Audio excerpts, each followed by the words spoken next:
A big moment, kind of an unlikely, unsung type hero situation with those girls stepping up tonight.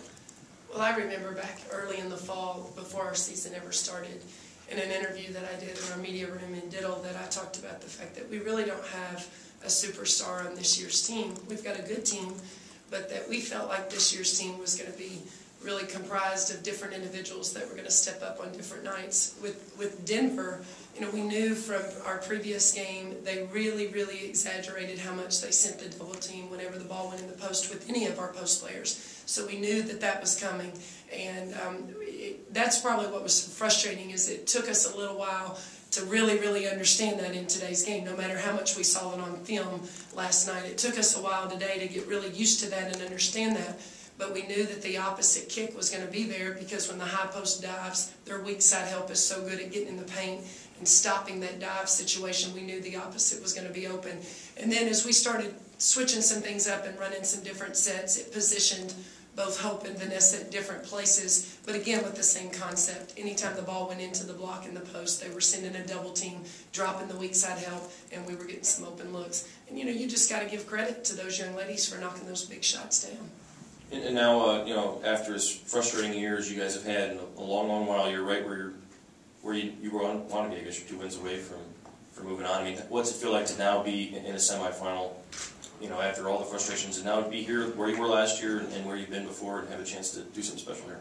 Well, to be honest with you, I hadn't thought about this season prior to coming into this tournament, and we're 2-0, and that's where our concentration lies right now, and we're trying to achieve something that would be very special for this basketball team. And so far, they've shown me that they really want it.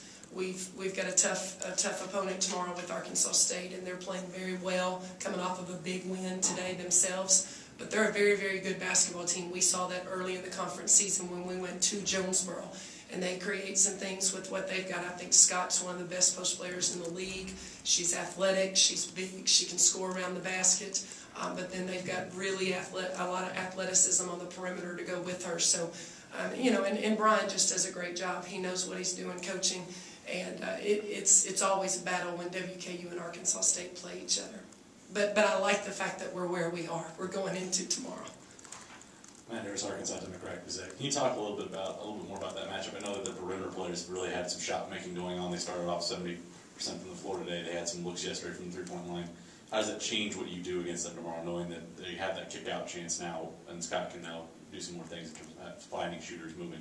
Well, I mean, I just think we have to be very solid. We have to be very locked in mentally and focused on what's going on. And you know, we've just got to do a good job. One-on-one defense has got to be on top, but yet we've also got to really have each other's help side and understand what their personnel is and what players are going to do. But you know, at this point, it's back to the hotel and it's back to preparation and getting our thoughts together. Your last question.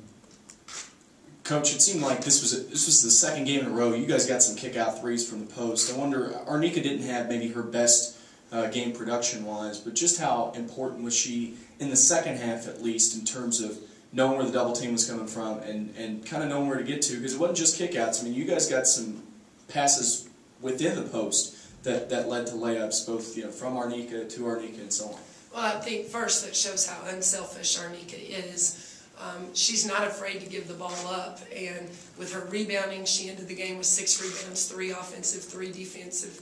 Had a huge steal from Culberson at the top of the key that resulted in the transition. I think she got fouled on that, if I'm not mistaken. She's a very smart player and a very unselfish player. So out of 31 minutes, while she'll only put up 4 points for us, I think, number one, her presence on the floor creates some attention from the other team. And just the fact that she's willing to do what she's got to do to help her other teammates get involved, if that's what it's going to take for us to win a game. Coach,